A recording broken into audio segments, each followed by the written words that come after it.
Pour cette journée, je souhaite interroger cette phrase de Lacan pour qui la psychose serait une sorte de faillite en ce qui concerne l'accomplissement de ce qui est appelé amour. Nous partirons de ce postulat qu'il ne peut y avoir d'amour sans désir et pas de désir sans manque. Si pour le névrosé, les scénarios amoureux sont en relation avec la configuration édipienne qui lui est propre, dans la psychose, qu'en est-il réellement ? Y a-t-il une place pour quelqu'un d'autre en dehors du délire ? La complétude dans laquelle vit le psychotique lui permet-elle de trouver un objet d'amour à travers lequel il puisse se vivre comme décomplété ?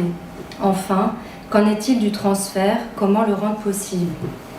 Dans un texte intitulé « Sur la dynamique du transfert », Freud nous explique les conditions dans lesquelles se met en place le processus transférentiel. Tout être humain a acquis depuis l'enfance une certaine manière d'exercer sa vie amoureuse, de satisfaire ses pulsions, mais aussi les buts qu'il se fixe. Une sorte de copie des modes relationnels et affectifs est conservée, dont une partie accédera à la conscience et est tournée vers la réalité, une autre partie est refoulée. Si le besoin d'amour n'est pas satisfait dans la réalité, alors il y a obligation, terme qu'utilise Freud, d'investir toute personne qui entre en scène. Le transfert apparaît ici comme une nécessité.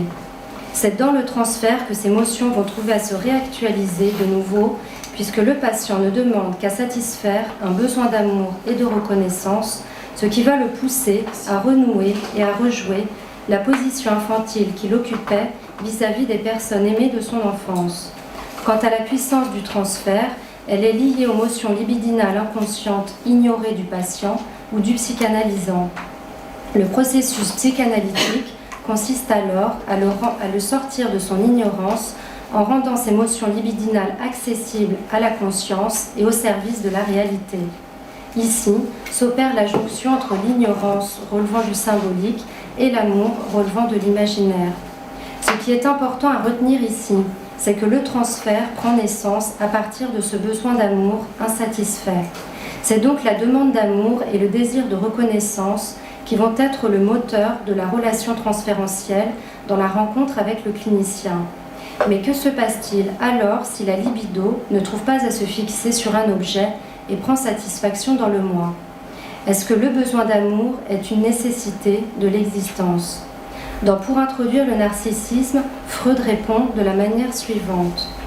Un solide égoïsme préserve de l'entrée en maladie, mais à la fin, l'on doit se mettre à aimer pour ne pas tomber malade. Et l'on doit tomber malade lorsqu'on ne peut aimer par suite de refoulement. Si tout est affaire de quantité et d'équilibre entre ces positions libidinales, je laisse à chacun la possibilité de se rendre compte de la puissance et des conséquences que cela implique en matière de santé publique. Donc je vais conclure. Déjà en 1904, Freud n'excluait pas que nous puissions dépasser la contre-indication de la psychanalyse dans les traitements de la psychose en modifiant le procédé. Il reprend la même idée en 1938. Rendre possible une relation d'abord à un autre en ouvrant l'accès à une altérité viable peut être déjà considéré comme une voie de traitement en se gardant d'exigences qui la rendraient innavigable.